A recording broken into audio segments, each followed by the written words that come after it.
महाराजांपेक्षा मोठं कोणी आम्हाला एका सेकंदाच्या आत मी जर माझ्याकडून तर झाला असेल त्यावेळेस मला कळत नसतं. समजून घेत जा कधी उपोषण बसणाऱ्याला काय आलेत. बोलून जातो माणूस, चिडचिड असतो, त्याच्यात परेशानीत असतो. त्यात बोललो एका धनक्यात कळायला बरोबर लगेच माफी मागितली आणि एक दिवस मी तिथं जाऊन उपोषण सुटल्याचं पश्चातापसुद्धा व्यक्त करत. कारण आमच्या जगद्गुरूंपुढं त्यांच्या समोर लीन होणं, त्यांना शरण जाणं काय वाईट आहे ते कर. तो आहे पुढं नाही. तुला एक सांगतो, तू सरकारच्या आडून वचवच बंद कर. हां, तू नाटकं करू नको. मराठ्यात दुई तो याच्याने तर कवा पडूच शकत नाही. आणि माझ्या कुटुंबाबद्दल असले श्रेयावर हात टाकणाऱ्याने जर बोलला ना तर तुला सोपं जाणार नाही. तुला मराठीच सांगतो मी. हां, माझ्या कुटुंबाने किती त्रास भोगलेला आहे ना, मी किती त्रास भोगलेला आहे. आणि तू कोणाचं चोळून खातो हे आम्हाला चांगलं माहिती. ते माझ्या कुटुंबाच्या बद्दल आणि त्याच्याबद्दल तर बोलला ना तू आता संत तुकाराम महाराजाबद्दल, तर तुला सांगतो तुला सुट्टी नाही. तुला मराठीच सांगतोय मी. तू माझ्यावर बोल, माझ्या चुका समाजाला दाखव. तू त्या महाराज शब्दाला डाग लावू नको. तू महाराज बी नाही आहेस. बया धरणारा तू आई मानू शकत नाही.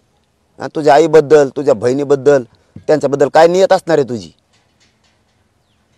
तू हे शिकवू नको आम्हाला बाकीचं. तू बाकीचं तुला काय आरोप करायचे कर.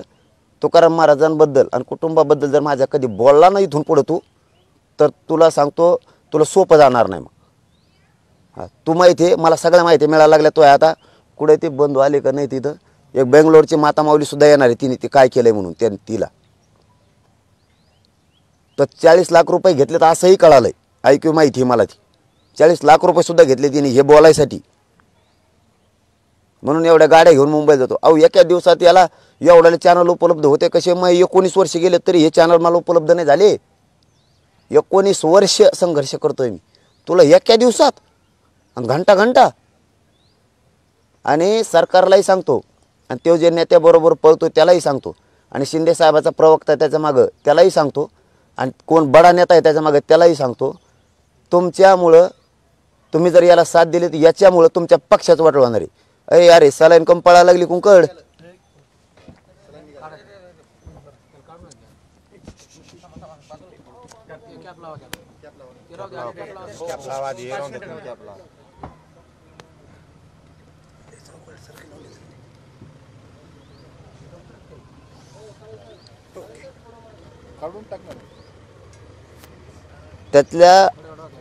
त्याला लय नियतवान माणूस लागतो. महाराज लावून घ्यायला लय नियतवान माणूस लागतो. आणि महाराजासाठी मरणं, जगद्गुरूंसाठी मरणं, छत्रपतींसाठी मरणं, इदून तिदूनची नियत चांगली लागती. तो मरण जवळ आले म्हणून त्यांचं नाव घेऊन मारणार, मग लोक तुला पूजणार असं म्हणायचं. तुला संत तुकाराम महाराजांबद्दल वाईट शब्द केला माणूस हे चुकीचा आहे, कुणी बोलू शकतो. आणि त्या याच्यात बोललो असेल, पण तुला महाराजांना नाही, तू ज्ञान शिकू नको मला संत महंतांचं, हे मला म्हणायचं होतं त्याला. आता तुला मारायचंच. तुकाराम महाराजांच्या बद्दल बोललो म्हणून तुला असं सांगून मारायचे आणि तुला देव व्हायचं. तो एका शब्दावरून कळतंय. मराठा समाजाला 3 शब्द सांगते. तेव्हा आल्यास काय म्हणतोय त्याच्या तोंडाने म्हणला तो कालच्या प्रेसमध्ये, माझ्या हाताने पाणी प्याला असतं तर मी मोठा झालो असतो. त्याला वाटलं मी मोठा होऊ नये. मग तू मोठा व्हायसाठी झक मारायला आलता होय, जात मोठी करायला आलता का. मला जे बोलला ना, ज्याने आरक्षणाला विरोध केला त्याला जर तू एवढी झक मारली असती, तू आरक्षणाला विरोध करणारा जर इतकं बोलला असतं तर आरक्षण मिळालं असतं. त्यांच्या विरोधात बोल, मी मराठ्यांसाठी काम करतो, मला काय बोलतो तो बावळटकर. दुसरा शब्द आहे त्याचा संजय राऊत सारखा रोज मी बोलतोय, हाय का नाही राजकारण्याच्यात. संजय राऊतचा काय संबंध आला इथं. संजय राऊत जणून 10ला बोलतो आणि मी 11ला बोलतो. मी जातीसाठी बोलतो. मी रोज घंट्याला बोलून तुला काय नीट आहे बा. बरं, मी रोज संजय राऊत सारखा बोलतो तर काय बोलतो, मराठ्याला न्याय आधी. तो म्हणणं आहे मी नाही म्हणायला पाहिजे, याचा अर्थ सरकारची सुपारी आहे का नाही. सरकारची सुपारी आहे का नाही, तू कोण सांगणारा.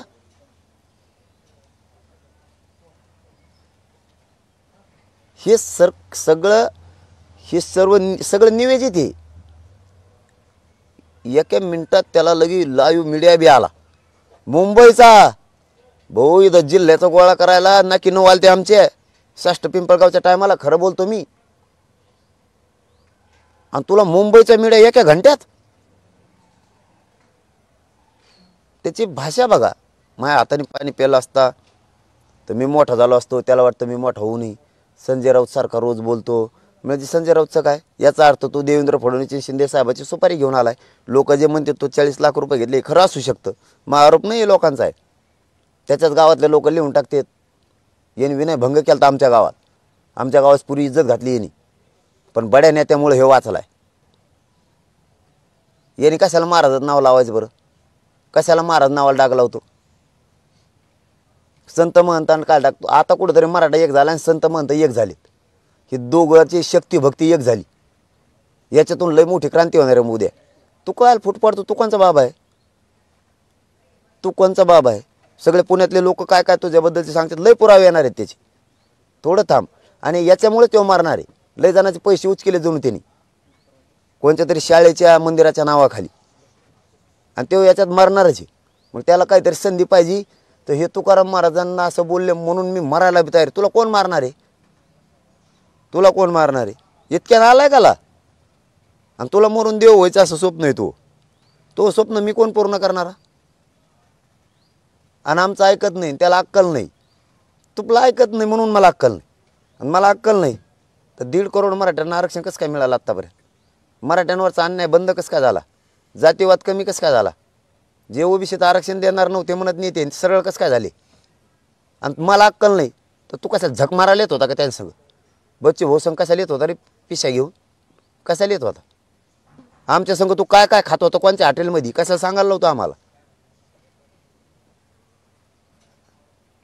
तो आजा काय करत होता, तो बाप काय करत होता, तो सासरवाडी कुडली, तुला बी लेकरं आहेत, मग ते बी काय काय करतेत.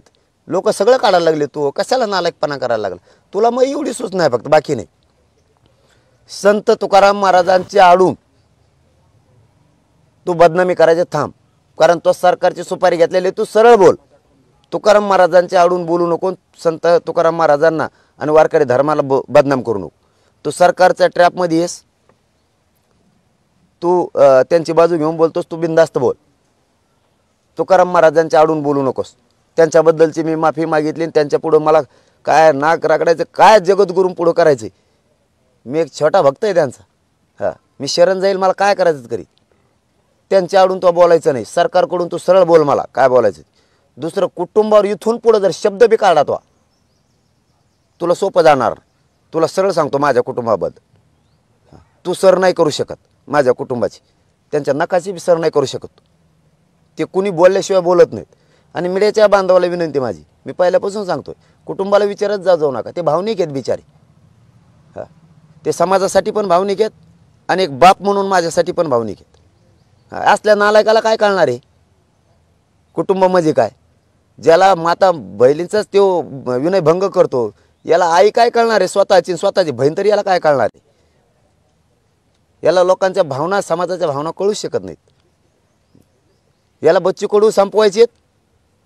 याने एका नेते सुपारी घेतली, याच्यामध्ये शिंदे साहेबाचा बी प्रवक्ता आहे. सगळ्यांचा हिशोब क्लिअर होणार आहे, पण सगळ्या सोयरींची अंमलबजावणी झाल्या सगळ्यांचा हिशोब क्लिअर होणार आहे यांचा.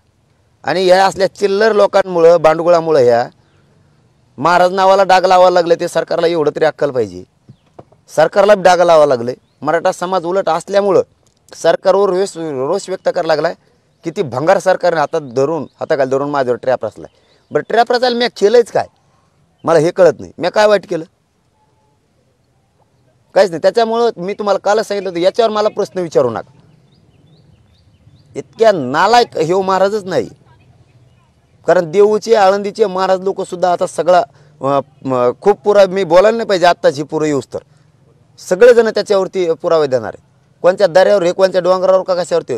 तिकडचे सुद्धा निरोप आलेत की कोणत्या दर्यावर नाही येन, कोणत्या डोंगरावर नाही येन. याचा संस्थानाशी भंडारदाऱ्याचा काही संबंध बी नाही. हे विनाकारण नावाखाली पैसे जमा करतो इकडं. इतकं मूर्ख आहे. बच्चे भाऊनी असली नालायक अवलाद जवळ धरलीच कसं काय होती. याच्याबद्दल मला प्रश्नच विचारू नका. याला हे सरकारचं ट्रॅपमधलं आहे. सरकारने याला पुढं घातलेलं आहे. त्याच्यामुळे याला काय बोलायचं तर बोलू द्या. फक्त याने 2 विषयात बोलायचं नाही म्हणजे नाही. जगद्गुरूंचे आडून याने सरकारला मोठं करायचं आणि समाजाला बदनाम करायचा धंदा बंद करायचा. आणि त्या महाराज नावाला याने डाग लावायचा नाही. आणि माझ्या कुटुंबावर तर अजिबात याने बोलायचं. हां, मला आंदोलन फेंदोलन काही कळणार नाही मग। हां, आमचे त्या आम्हाला माहिती आहे, तुला काय माहिती आहे? तू इकडं कुणाचं चोळून खायचं, तुला बिनधास्त खाय तू, आम्हाला नाही देणं घेणं त्याची। तुला माझ्यावर काय बोलायचं बोल, मी खंबीर आहे, तुला उत्तरसुद्धा देणार नाही। तो लायकीसुद्धा नाही रे मी बोलायचं तुझ्यावर, तू लायकीसुद्धा नाही।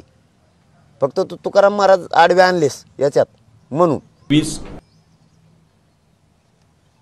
प्रश्न घेतो। प्रकाश शेंडगे असे म्हटले की जरांगे पाटील जर आंदोलनाची भाषा करत असतील, कायदा हाती घेणार असतील, तर आमची सरकारला विनंती आहे की त्यांच्यावर योग्य ती कारवाई केली पाहिजे।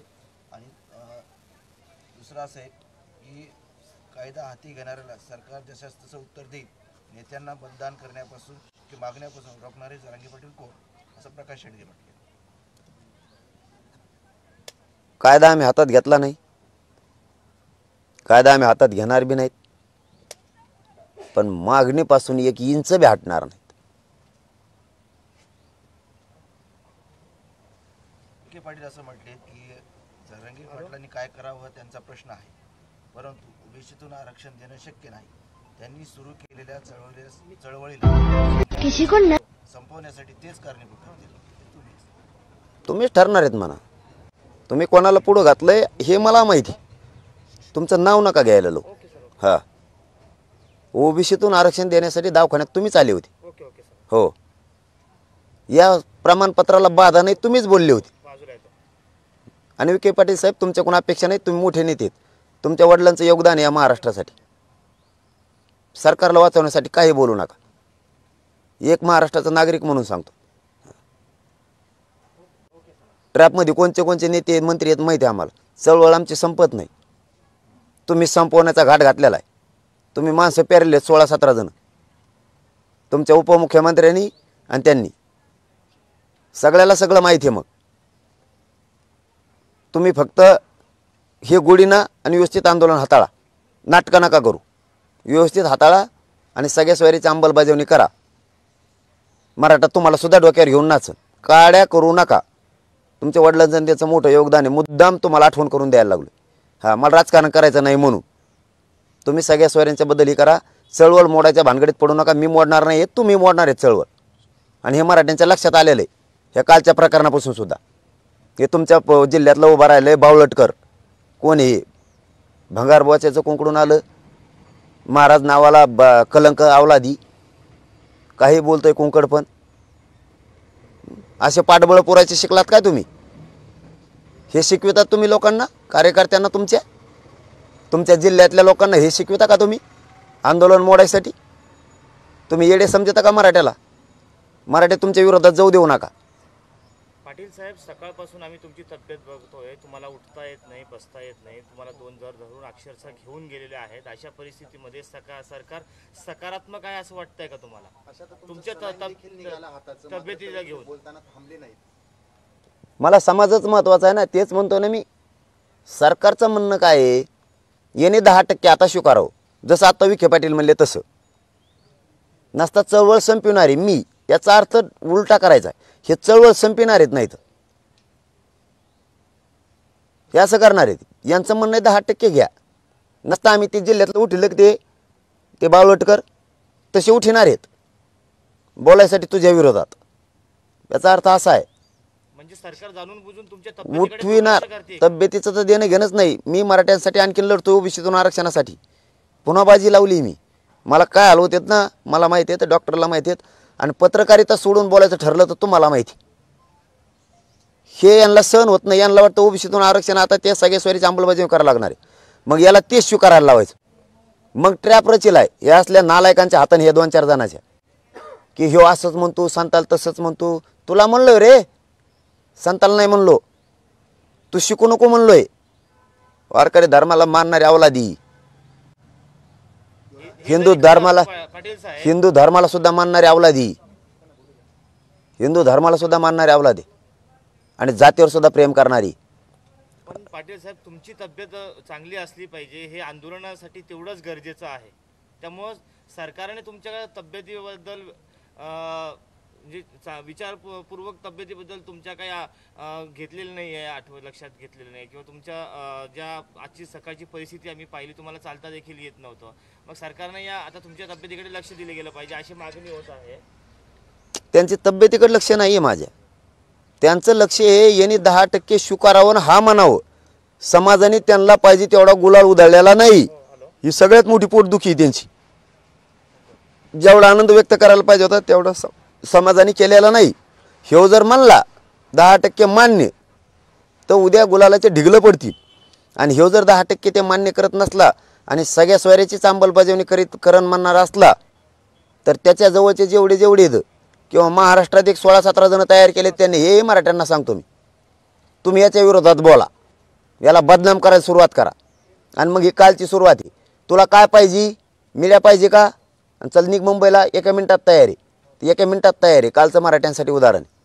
1 मिनिटात, ज्याला सोशल मीडियावर कुत्रं विचारित नाही, तो माणूस एकाएकीच हेड ऑफिसच्या चॅनलवर, आणि एवढं मोठमोठाले व्यासपीठं चॅनलचे त्याच्यासाठी उभं राहिलेत. लहान व्यासपीठं नाही ती मुंबईतली, हे चॅनलचे व्यासपीठं उभं राहिले डायरेक्ट त्याच्यासाठी. हे ट्रॅप आहे. मग मला असं बदनाम करायचं नाही, तर मग मी 10% स्वीकारायचं. आणि मी 10% स्वीकारत नाही.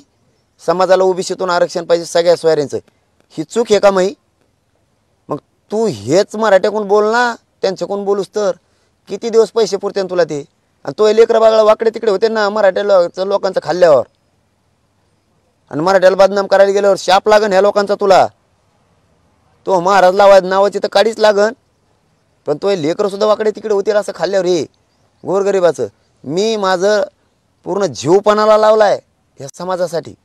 मी पोट महापूर हात वाढायला लागतं तेव्हा मग एक शब्द बाहेर पडतोय.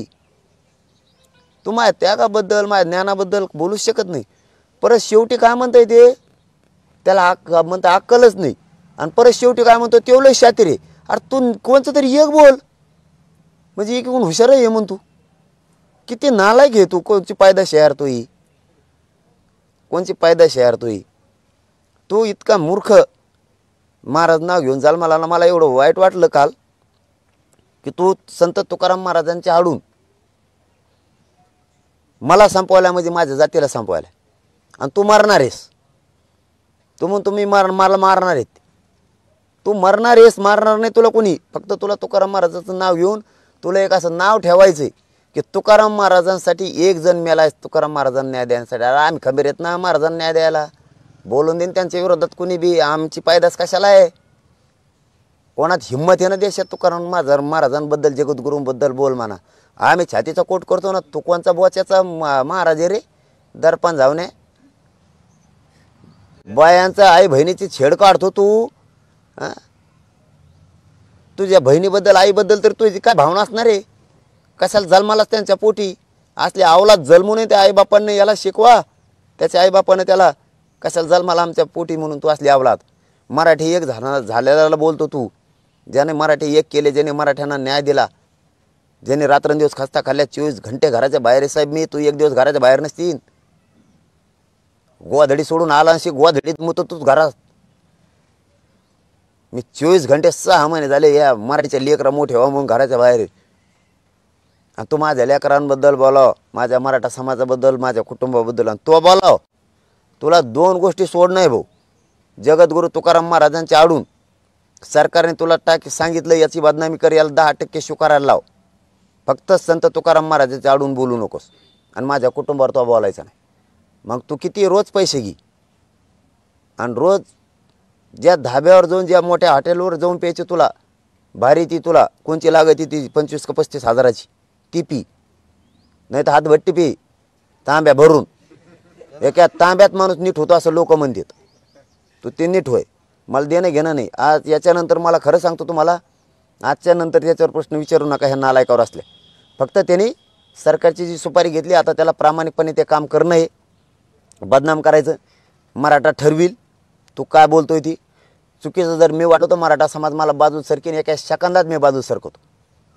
तू जर मराठ्यांसाठी काम केलंय तर इतक्या वर्ष तू मराठ्यांच्या विरोधात बोलणाराच विषय का बोलणार नाही. तू एवढी आगपाखड मीडियावर मराठा आरक्षणाला विरोध करणारा विषय बोलला असता तर मराठ्याने तुला डोक्यावर घेतला असतं. ह्याच मराठ्याने तुला डोक्यावर घेतला असतं. उलट आता तुला पायाखाली कुचायला लागलेत. कमेंट वाचितो तू खाली काय आहे ती खाली वाच ना. आणि तो लय पुरावे येणार आहेत जणून माझ्याकडं, असं मला रात्री सांगितलं बऱ्याच जणांनी. तो इतके पुरावे येणार आहेत माझ्याकडं की लई. तुझे 4 पोरांचा उल्लेख केला ना की ते मी कोणाचं वाटोळं केलं, ते सुद्धा रात्री इथं आलती तो हिशोब चुकता करायला. पण मी म्हणलं सोडून द्या रे, असल्याला नका घेऊन, ह्यो सरकारचे पैसे घेऊन बोलणारच. तो बिनधास्त बोल, कवर बोल, फक्त हे तुकाराम महाराजांच्या आडून बोलू नको, कारण महाराज शब्दाला डाग लागल. जेवढी महाराज मंडळी तू यामुळे बदनाम होईल, त्यामुळे तू ते विषय सोड महाराजांचा. कारण त्याबद्दल मी महाराजांसमोर झुकलेलो आहे पूर्ण, जगद्गुरूंपुरं पुढं. त्यामुळे तू महाराज नाव मधलं काढून टाकतो पहिलं, कारण तू बलात्कार करणार आहेस, त्याला महाराज नाव शोभत नाही. तुम्ही सगळ्या सोयऱ्याचा मुद्दा घेऊन लढाई लढताय, परंतु शंभूराज देसाई असं म्हटले की सगळे सोयरे याबाबत 6 लाख हरकती आल्या आहेत आणि त्यावर कोर्टात हरकत घेतल्या ते रद्द होऊ शकतं, त्यामुळे सरकारचे त्याच्यावर अभ्यास चालू आहे. नाही, हरकत नाही ना, त्यांनी अभ्यास करावा. राजेसाहेबांना बी याबद्दल माहिती आहे सगळं, शंभूराजे साहेबांना सुद्धा माहिती आहे याबद्दल.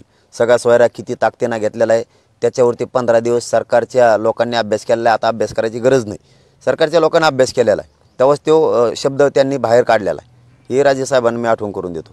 त्याच्या अगोदर जजेसनं याच्यावरती अभ्यास केलेला आहे. हरकती येत असते, आता हरकतीचं काही विषय नाही. मोठ्या मनानं फक्त मराठ्यांना देऊन टाका, मराठे तुम्हाला डोक्यावर घेऊन नसतील. हरकती बऱ्याच प्रकरणात आलेल्या आहेत, मग बऱ्याचशा. छत्रपती संभाजीराजे नावांबद्दल असेल, अहिल्यादेवी होळकर नावांबद्दल असेल, अहमदनगरच्या धाराशिवबद्दल असेल, डॉक्टर बाबासाहेब आंबेडकर विद्यापीठांना नाव द्यायचं त्यावेळेचे असेल, असे तुम्हाला हजारो सांगा मी. ए आर अंतोले साहेबांनी त्यावेळेस एक निर्णय घेतला होता, त्याच्याबद्दल असेल. जे निर्णय बदलायलेत आत्तापर्यंत आणखीन त्याला जोडा आता तुम्ही, त्या सगळ्यांबद्दल हरकती आलेल्या. द्यायचं का नाही हा अधिकार सरकारचा असतो. बरं पाटील, दीपक केसरकर म्हणतात की जरांगे पाटलांनी कायदेशीर प्रक्रिया समजून घ्यावी, म्हणजे ज्या प्रकारे तुम्ही आंदोलनाचा इशारा दिला आहे, मोठा इशारा दिला, त्यांना असं वाटतं की तुम्ही जे इशारे म्हणजे देत आहे त्याचा परिणाम कुठेतरी समाजावर होईल, मात्र तुम्ही काही प्रक्रिया समजून न घेता तातडीनं मागताय असताना म्हणायचं. केसरकर सरांनी समजून सांगावी प्रक्रिया. काय काय त्यांचे मंत्री तिकडूनच राहणं आणतात, मराठ्याला काय माहीत काय प्रक्रिया, येऊन सांगा इथं. काय चुकीचं आहे आता? येऊन सांगा समाजाला काय प्रक्रिया आहे. आम्ही तुम्हाला आमची प्रक्रिया सांगतो, पटलं तर हो म्हणा. आणि विशेष करून हे मात्र जाऊ द्या, मी सांगतो हे विषय सांगायचं राहिला. त्या दिवशी आमदार मंत्री येणार आहेत 1 तारखेला मार्चला, त्या दिवशी मंत्री महोदयांनी सुद्धा सगळ्यांनी यावं. आता ते आता आमदारात मोडते ते आमदार मंत्र्यात, आता यावं त्यांनी सगळ्यांनी, दोन्ही उपमुख्यमंत्र्यांनी पण. आता सगळ्यांनाच आवाहन केलं आहे ना आम्ही, कारण आम्हाला बोलायचं आहे त्यांच्याशी. काहीही म्हणलं जाणार नाही त्यांना, काहीही समाजाकडून. ही पूर्ण खात्री आहे मुंबईपासून अंतरवालीपर्यंतची आपली. कोणीही, फक्त ते सगळे आल्यामुळं मेसेज चांगला जाईन की 1 तारखेची जी राजकीय पक्षांची बैठक आहे अंतरवाली, मोठ्या मनानं सगळे मंत्री, मुख्यमंत्र्यांपासून आमदारांपर्यंत, माझे आमदारांपासून सगळे आलेत. खूप चांगला मेसेज जाईल. आम्ही तुमच्या नावानं खुर्च्या लावून ठेवणार आहे तिथं. 288 विधान परिषदेची जी असतील ते आणि खासदार सगळ्यांच्या नावं टाकून इथं खुर्च्या लावून ठेवलेल्या असणार आहेत. तुम्ही मुख्यमंत्र्यांचे प्रवक्ते म्हणतात ते कोण आहेत? नाही ते बघूयात ना. ह्यो जर गप नाही बसला, मग कसं असतं, मग धोरण वेगळे. याच्यासारखं नाही माझं. सरकारने बोलायचं सांगितलं, सुपारी दिली म्हणून भाडाभाडा बोलायचं आणि जरांगे बदनाम करायचा, मग तसं नसतं. ती कोण प्रवक्ता आहे तुम्ही मला विचारताय ना, त्या प्रवक्त्याने त्याला गप करणे, ते गप नाही केला तर याला शिंदे साहेब संपवायचेत असा अर्थ काढून मी त्याचं नाव बाहेर काढणार. मग इथून मागं मी तच केले, मागं सुद्धा ट्रॅप होता, ह्यो पायी चालत होतो आपण, त्याच्या आधीचा ट्रॅप ह्यो 20-25 जणांना दिलेला ट्रॅप होता. वेगळ्या वेगळ्या पद्धतीनं तुम्ही करायचं. पण त्यावेळेस सांगितलं, मला माहीत झालं नेमकं ज्याच्या मागे कोण मंत्री आहेत. मी सांगितलं तुमच्या मागले माहीत झालेत, हे बंद करा मराठ्यांना बदनाम करायचं. त्यांनी ओळखीला आपलं नाव येऊ शकतं, याला माहीत होऊ शकतं. कारण कशामुळं माहीत होतं हे बी सांगतो मी तुम्हाला. त्या मंत्र्यांजवळ हिंडणारे सगळे त्यांचेच नाहीत. ते काही समाजावर प्रेम करणार आहेत, काही मायावर प्रेम करणार. ते आळू सांगतात असं ठरलंय हो. म्हणून मंत्र्यांना नाही माहिती की आपलं झकमारा कोणीतरी सांगतंय त्याला. तसं तो प्रवक्ता कोणी शिंदे साहेबाचा हे बी माहीत झालाय. बडा नेता ह्या बावलटकरच्या मागं कोणी हे माहीत झालाय. याच्यात कोणाकोणाचा रोल आहे, तो कोणाबरोबर येत होता, त्यांचा काय रोल आहे माहीत झालं.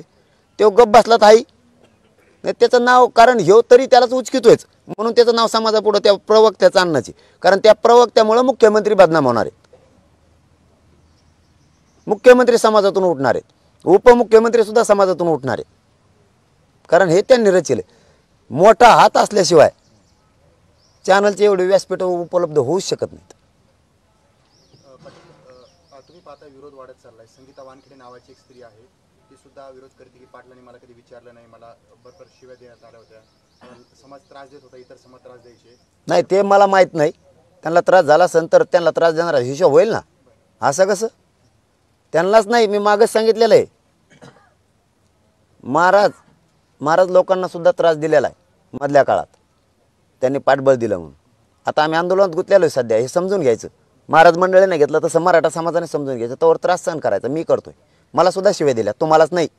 तुम्ही काय नवसाचे नाहीत एकटे, मला सुद्धा दिल्यात घाण. काल बी दिल्यात. मग का डोळे गेले का तुमचे? काल बी दिल्यात. मग सहन करायचं, अंमलबजावणी नुसतं. महाराज मंडळीला ज्यांनी त्रास दिला त्यांचा हिशोब क्लिअर होणार आहे 100%. महाराजांना सुद्धा उघड पडू द्यायला जाणार नाही. आणि ज्या कार्यकर्त्याला त्रास झालाय, तुम्ही आता नाव घेतलं त्यांच्यासह, त्यांना त्रास दिला त्यांचा हिशोब आणा. पण आज ती वेळ नाही. आज समाजाचं आंदोलन उचलून धरण्याचे, त्याच्यात वेळ घातला तर आंदोलनाची दिशा बदलन. एवढं तरी डोकं मराठ्यांच्या सगळ्या कार्यकर्त्याला नाव ठेवणाऱ्याला असलं पाहिजे. दिशा बदलन आणि वेगळं वळण लागन. एकदा हे सगळ्या सोयऱ्यांचं होऊ द्या. एकदा मराठ्यांना ओबीसीतून आरक्षण मिळू द्या. मराठी मोकळे झाले, आम्ही मोकळे झालो. त्रास देणाराचा हिशोब क्लिअर होणार. नुसतंच काहीतरी सोशल मीडिया हातात दे म्हणून बराळायचं म्हणून बोलायचं, लय शहाणपणा असल्यासारखं भूमिका नाही निभवायची. लयच अतिशहाण आहे, मला लय ज्ञान नाही वागायचं. तुमच्या मग ह्या फटकळपणामुळंच तुम्हाला कुणीच जवळ करी नाही. थोडं विचारपूर्वक वागायचं. याच्यावर बोलायचं, त्याच्यावर बोलायचं. तो या बाजून कोण येईन रे? मग कोणाला तरी एकाला धरून राहावं लागतं, कोणाला तरी बोलावं लागतं. याच्यावर उचक, त्याच्यावर उचक. तू काल मोठं लागून गेले का तुम्ही कुणी? त्याने आकपाखड केले नसतं होत. ते समजून सांगावं लागतं, मला इथं त्रास झालाय, हे जाणून बुजून दिलाय. मराठीच्या ताकद आहे ना नीट करायला त्यांच्यात. पण तुम्ही वाचा वाचा वाचा वाचा वाचा बोलाता, त्यांनी लोकांना वाटतं हे गेलेले आहेत कामातून. मापात सांगायचं, समजून सांगायचं. तरी शब्द आहे आपला. महाराष्ट्रातल्या ज्याला त्रास झालेला आहे आणि ज्याने दिला त्याचा हिशोब क्लिअर होणार आहे. पण ती आज वेळ नाही. आजचं आंदोलन हे समाजाच्या हितासाठीच चालावं, समाजाच्या हितासाठीच चालावं. आपल्या हितासाठी चाललं तर त्या आंदोलनाची दिशा बदलत असते. मला शा दिल्या तर मी जर मराठ्याला म्हणलो मग त्याच्याकडे बघा रे, बदलली दिशा. दिशा बदलायची नसते स्वतःच्या स्वार्थासाठी. तसं तुम्हाला त्रास झाला असेल, सध्या नको. सध्या आरक्षण मिळू द्या एकदा, हिशोब होणार क्लिअर. ज्या मराठ्यांच्या कार्यकर्त्याला त्रास झाला ना त्यांचा सगळा हिशोब क्लिअर होणार. आणि महाराज मंडळीला एका शब्दात त्यावेळी सांगितलं 1.5 महिन्यापूर्वी, तुम्हाला त्रास झाला आम्हाला माहिती, पण आज जर आम्ही बोललो दिशा बदल, त्रास सहन करा या जातीसाठी तुम्ही. त्यांनी मान्य केलं, करतो आम्ही त्रास सहन. पण त्यांना शब्द दिलेला आहे, तुम्हाला ज्याने त्रास दिलाय फोन लावून फेसबुक व्हॉट्सअपवर त्याचा हिशोबच क्लिअर करणार आम्ही. तुमच्या बाजूनं महाराज मंडळीच्या बाजूनं ताकदीने आम्ही उभा राहणार. 1.5 महिन्यापूर्वी शब्द दिलेला आपण त्यांना. पाटील, तुम्ही 10% स्वीकारलं नाही याचा एक राग आहे का? किंवा त्यानंतर तुम्ही ज्या मागण्या मांडल्या, तुम्ही जे काही आंदोलनाचा इशारा दिलाय, त्यानंतर ही ट्रॅप जो आहे तो अधिक सक्रिय झालाय का? हो, त्यांना राग सरकारला कोणचा आहे? मी हे 10% हो म्हणावं आणि समाजावर हे बळच लादावं. आणि तुम्ही काय ज्या मागण्या केल्यात त्या आम्हाला द्यायच्या नाही आहेत असा याचा अर्थ होतो. आणि आम्ही तर त्याच घेणार आहेत. आणि तो राग आहे म्हणून यांनी ट्रॅप सुरू केला. मला ह्या ट्रॅपने फापणे काय होत नाही. मला माहिती आहे 20 जण बोलणारच आहेत. 3 जण बोलून झाले त्याच्या आधी, तो 4था आहे. आणखी 16-17 जण राहिलेत, तेही बोलणार आहेत. मी चुकीचं काही करतच नाही. माझ्या समाजासाठी ओबीसीतून आणि सगळ्या सोयऱ्याचं आरक्षण मागतो, काय चुकीचं बोलतो? याचा त्रास व्हायला लागलाय. हजारो पोरावर केस झाल्या, त्यांचं काहीच रडणं नाही. मग तुम्हाला उली तिली कोणी बोललं इतर म्हणून तुम्हाला काय लगे एवढंही झालं? सहन करा ना, मिळूच तर. मिळाल्यावर बघू ना, मिळाल्यावर बघू. आणि आपण एक शब्द हटत नाही, आपला स्वभाव वेगळा आहे. पण तुम्ही नाही माहिती होऊन बोललात तिकडच, त्याचा अर्थ असा होतो तुम्ही शहाणे आहेत, स्वतःला शहाणे समजता. समाजाचं देणं घेणं नाही तुम्हाला. तुमच्यावर अन्याय झालाय तोच दूर झाला पाहिजे. समाजाचं वाटोळख व्हाय ना, अशी भावना त्याचा अर्थ असा होतो. मला शिवे दिलेले किती दाखवू? मला तर कोयत्याने तुडीन म्हणले जाहीर सभेतून.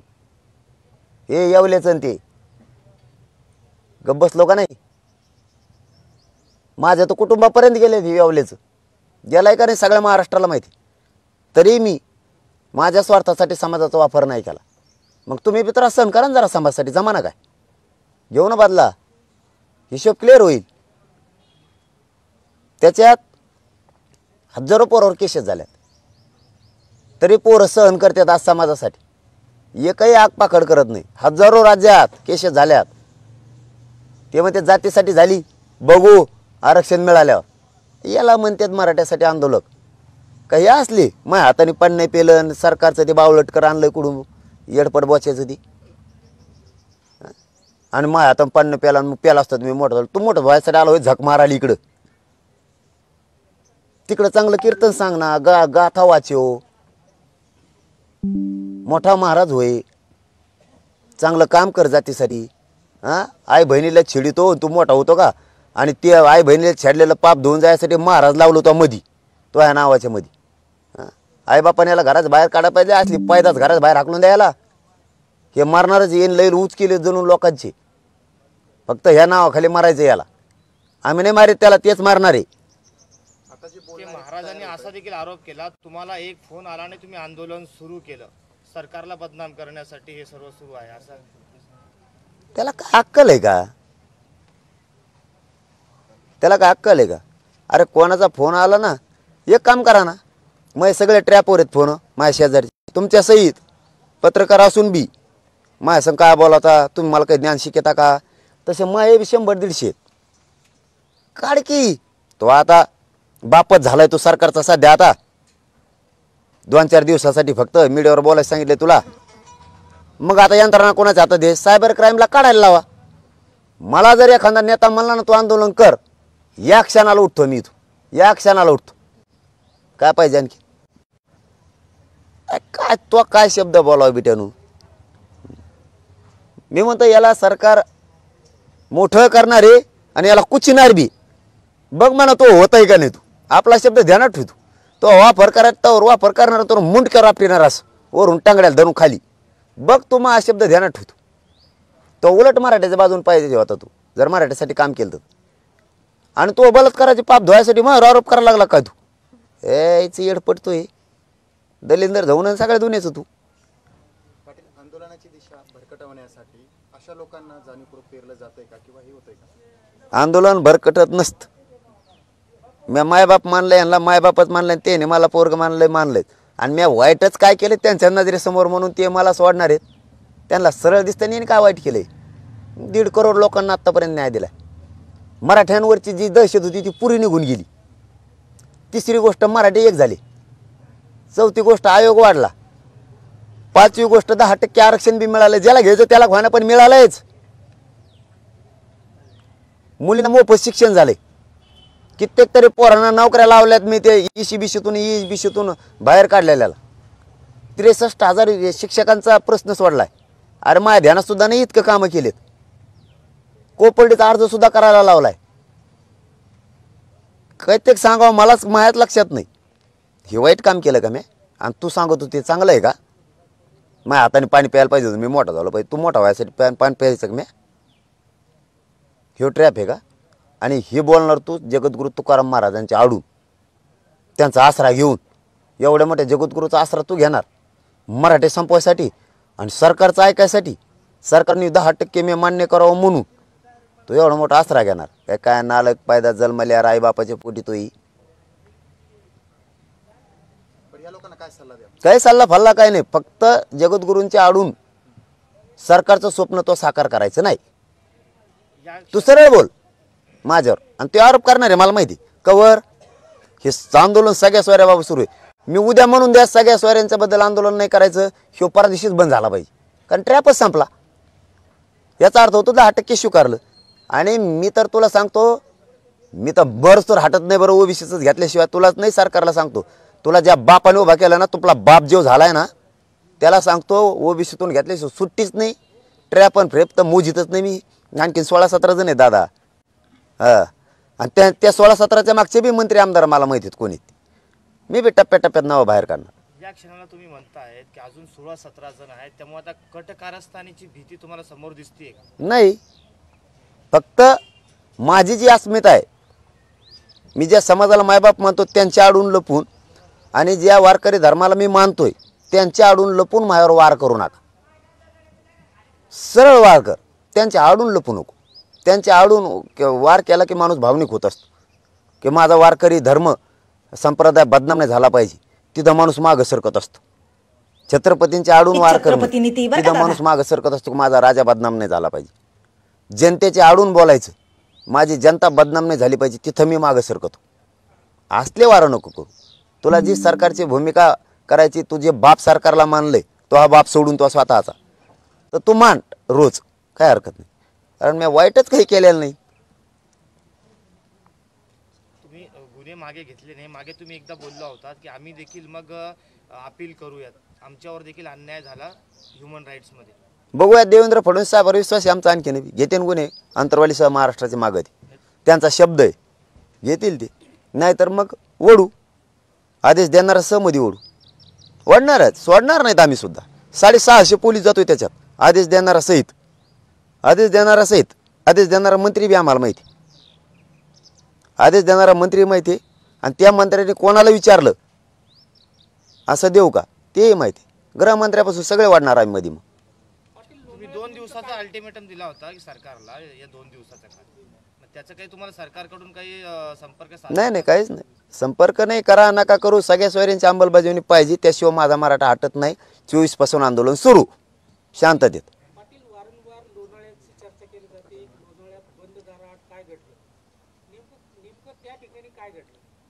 काय घडलं?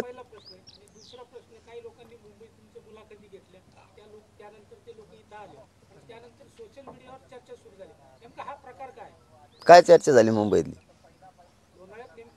हा, लोणावळ्यातलं सांगतो, पण मुंबईतलं म्हणजे दोन्ही संघच सांगतो.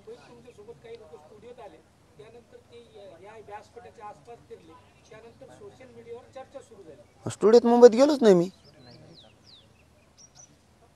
मुंबई स्टुडिओत गेलोच नाही.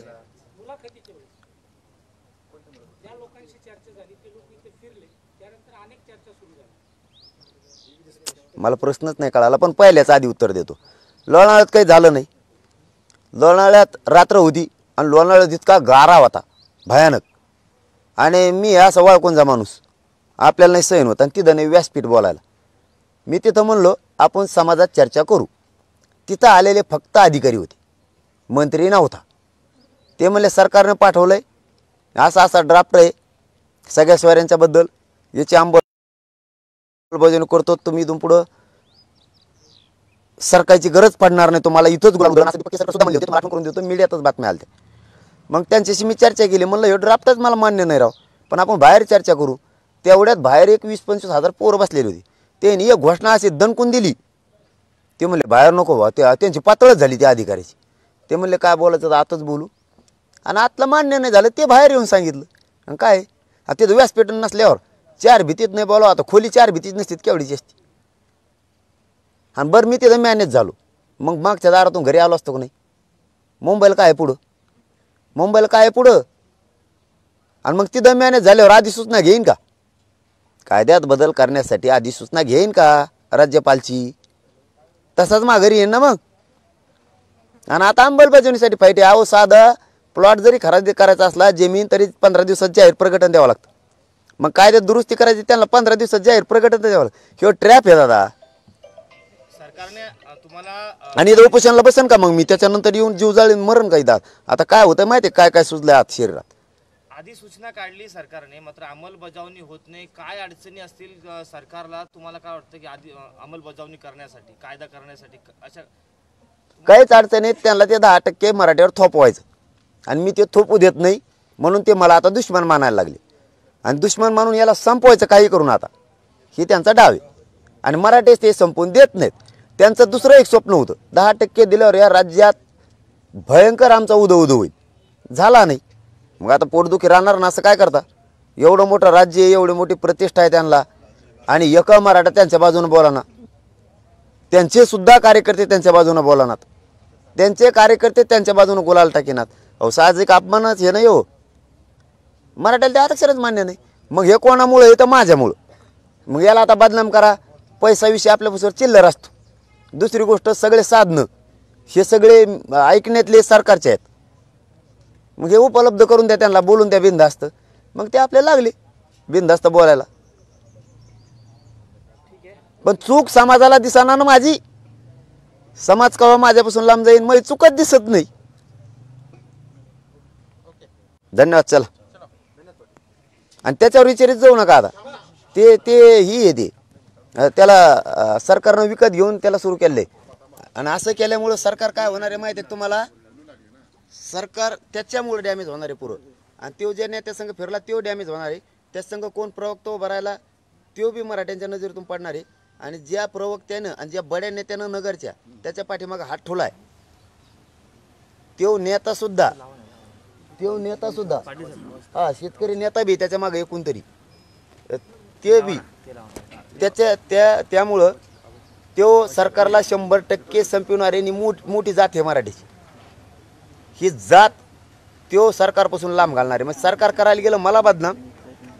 पैसा उडाला सरकारचा. सरकारला फायदा व्हायचा त्याच्यामुळे तोटा होईल. ही जात पुरी बाजू जाईल. म्हणून सरकारनेच उलट त्याला बाजू सरकायला पाहिजे की तो ह्यामुळं आम्हीच आता बदनाम व्हायला लागलो ते एवढ्या मोठ्या समाजात. आणि ते कोण प्रवक्ता आहे ना त्याच्यामुळे मुख्यमंत्री बदनाम व्हायला लागले. त्या प्रवक्त्यालाच मुख्यमंत्र्यांनी सांगितलं तो ह्यामुळं कशाला समाज लांब घालतो आणि त्याला कायला पुढं घातलं. म्हणून त्याचा प्रश्न विचारू नका. त्याला काय बोंबलायचं तर बोंबलून द्या. ते सरकारनं उभा केलेला आहे. सरकारला बदनाम व्हायचं असलं तर सरकार त्याला बोलायला लावी सारखं. आणि मराठा जर सरकारच्या बाजून ठेवायचा असला तर सरकार होणारे पुढचे ट्रॅप बी बंद करीन आणि याला बंद करीन. कारण माझं ट्रॅप रचण्यासारखं कामच नाही. आणि मराठा समाज मला सोडून देईल असं मग कामच नाही. त्यामुळे दोन्ही स्वप्न सरकारचे कवाच पूर्ण होणार नाही. कवाच. आणि कधी न मिळणारं 75 वर्षातलं मी समाजाला कमीत कमी जीव जाळून मिळून दिले. त्यामुळे समाज आयुष्यभर बाजूला जाणार नाही आता. हे तरी लक्षात ठेवा त्यांनी. 100% लक्षात ठेवा त्यांनी सरकार. हे ट्रॅप जर त्यांना बंद करा. त्याचे प्रश्न खरंच विचारू नका. त्याला बोंबला नाही काय बोंबलायचं. ते तुकाराम महाराजांच्या आडून जर आणखीनच बोलायला लागला जगद्गुरूंच्या माध्यमातून तर महाराज मंडळी त्याच्या विरोधात जाणार आहे राज्यातली. पाटील साहेब शेवटचा प्रश्न तुम्ही नेहमी म्हणतात की नाही पत्रकार परिषद संपली ना. मी जनरल सांगितलंय तुम्हाला. हे बी लाईव्ह आहे का असू द्या. काय चुकीचं बोलतच नाही मी. कारण मुख्यमंत्र्यांनी मग हे बी ऐकलं असलं तर उपमुख्यमंत्र्याचा बी त्याच्यात एक माणूस आहे आणि मुख्यमंत्र्याचा सुद्धा माणूस आहे. ते जरा सांगतील हे कशाला तुम्ही पुढं घातलं हे असलं गाचपानं. सगळा मराठा समाज बाजूला चाललाय. कारण एक बडा नेता आहे नगरचा बी याच्यात. हा मग आता तो नाहीच थांबला तर मग ते काढायला लागणार आहे बाहेर. प्रवक्ता मुख्यमंत्र्याचा कोण आहे तो बी बाहेर काढायला लागणार आहे मला. तो जर नाहीच थांबला तर. कारण हे त्यांच्याच जिल्ह्यातले आहेत आणि यांनीच हे उभा करून दिलेलं व्यासपीठ सगळं. आणखीन 16-17 जणांना उभा करून देणार आहेत. पण याच्यातच आता जर त्यांनी समज घेतली सरकारने याच्यातच तर बरं होईल की हे 3 ट्रॅप अगोदर झाले त्याच्या गावावर 3 जण आहेत तरी फायदा नाही झाला. आपण याच्यासाठी ट्रॅप रचला होता. ह्यो आता या बुंगाऱ्याच्या माध्यमातून हे बावळटकराच्या माध्यमातून रचला होता आपण ट्रॅप की 10% याने स्वीकारावं आणि ह्यो बदनाम झाल्यावर स्वीकारी. तर मी त्या 10% स्वीकारत नाही. याच्यातून शहाणपण घ्यावं त्यांनी तरी हटत नाही सगळ्या सोयऱ्यांची. त्याबद्दल गोडी गुलाबीनी सगळ्या सोयऱ्यांच्याबद्दलच काय चर्चा करता येईल आणि मार्ग काढता येईल सरकारनं करावं. हे नाटकं बंद करून टाकावं. यांनी काय होणार नाही. कारण मराठा समाजाच्या नजरेत माझी चूक नाही.